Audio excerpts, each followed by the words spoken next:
ఉంటే ఆ తర్వాత వచ్చిన బకాయిలు ఉంటే నేను తెలుగుదేశం పార్టీ అధికారంలో పెట్టి జగన్మోహన్ రెడ్డి అధికారంలో వచ్చిన తర్వాత ఆయన కూడా దాన్ని ఇచ్చారు కదా బకాయిల్ని.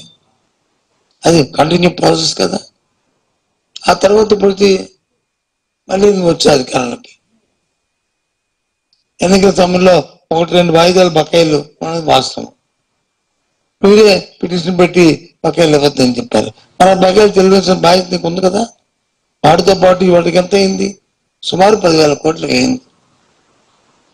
1000 కోట్లు 10,000 కోట్లకి వాళ్ళ బకాయిలు ఉన్నాయి. మరి విద్యార్థులు ఎలా చదువుకుంటారు? మరి విద్యార్థుల భవిష్యత్తు ఏంటి?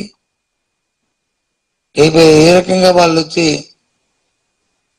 సర్టిఫికేట్ లేకపోతే ఉద్యోగాల కోసం వాళ్ళు దరఖాస్తు చేసుకుంటారు? ఉద్యోగం వస్తే జాబ్కి ఎలా ఎంటర్ అవుతారు? రోజు కళాశాల నుంచి వాళ్ళకి తల్లిదండ్రులకి వాళ్ళకి ఫోన్ చేసి ప్రతిచ్చి చేస్తున్నారు. అవసరం కాదా? మీరు కాలేజీకి ఏం చెప్పారా? అడగొద్దు, ప్రభుత్వం బాధ్యత వహిస్తుందని చెప్పట్లే. అడగండి విద్యార్థులని. ఈవెన్ ప్రైవేట్ కళాశాలలో కాదు, ప్రభుత్వ కళాశాలలో కూడా జరుగుతుంది ఈ కార్యక్రమం. అక్కడ ఉన్న పేమెంట్ సీట్కి ఎన్ఆర్ఐ కోటాకి అక్కడ కూడా జరుగుతుంది ఈ కార్యక్రమం. ఎంత శోచనీయం, ఎంత ఇబ్బంది, ఎంత ధర్మం అయితే.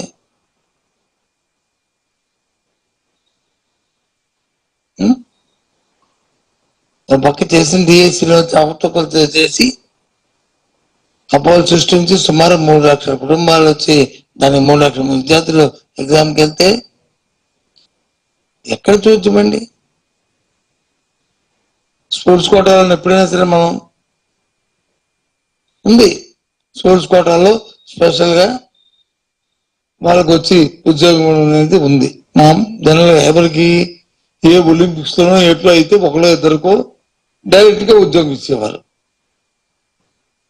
రెగ్యులర్ అపాయింట్మెంట్ జరిగితే వాళ్ళు ఎగ్జామ్ రాసుకోవాలా, స్పోర్ట్స్ కోటాకి ఏదైతే వాళ్ళు ఆ పెట్టిన పర్సంటేజ్ 3% 5% పెడితే ఆ పర్సంటేజ్ ని ఆ కోటాలో వచ్చిన విద్యార్థికి ఆ సర్టిఫికేట్ బట్టి చేసి ఇచ్చేవారు. ఇది ఎగ్జామ్ రాసిన తర్వాత. ఇప్పుడు అలా కాదే. ఎన్నికల ముందు పరీక్షల ముందు ఉన్న జీవో నెంబర్ 4, జీవో నెంబర్ 47 దాని నుంచి సవరణ చేసి కొత్త జీవోలు ఇచ్చారు. 4-45 జీవోలు ఇచ్చారు. ఇచ్చి వాళ్ళకి అపాయింట్మెంట్ చేస్తారు. మీకు నచ్చిన వ్యక్తులకి, మీకు నచ్చిన మనుషులకి వాళ్ళకి చూసుకోవడంలో ఉద్యోగాలు ఇచ్చేసారు. మళ్ళీ సెలక్షన్ అయిపోయిన తర్వాత మళ్ళీ జీవనం మార్చి మళ్ళీ పాత జీవనం మళ్ళీ అయిపోతాయి. దగ్గరది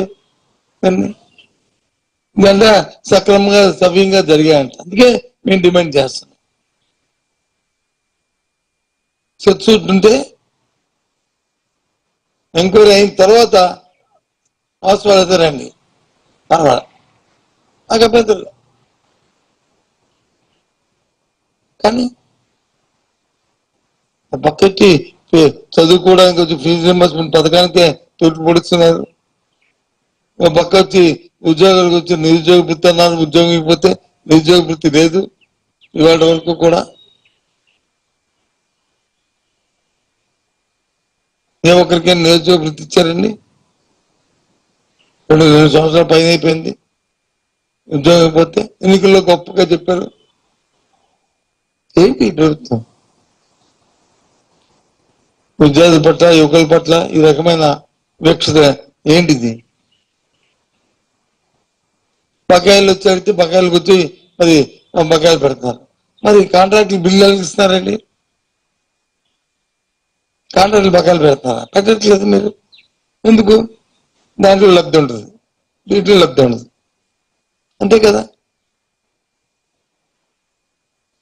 ఏంటిది? ఏం చంద్రబాబు నాయుడు గారు ఏంటిది? ఇదేనా మీ అనుభవం? ఇదే మీరు గొప్పగా చెప్తుంది. కొన్ని ఏదైనా కార్యక్రమం అనుకుంటే ఆ స్కూల్స్ లో వచ్చి ఆ 4 నెలల్లో కట్టిన స్కూల్ ని కంటిన్యూ చేయాలంటే చేయవలసిన బాధ్యత మీకు లేదు. కంటిన్యూ కాదు గవర్నమెంట్ అనేది. ఆ కార్యక్రమం పూర్తి చేయాల్సిన అవసరం లేదు. రోడ్డు ఎక్కడికి వేసింది అక్కడ ఆపేయండి అన్నాకి. బిల్డింగ్ కడితే ఆ బిల్డింగ్ లో చాలా చెట్ల కింద పుట్ట కింద చదువుకునే పరిస్థితి కదా. కట్టకపోతే ఇవి పాడైపోతాయి కదా. ఎంత అది దుర్వినియోగం అవుద్ది, ఎంత అప్రతిష్ట. ఆలోచన లేదు.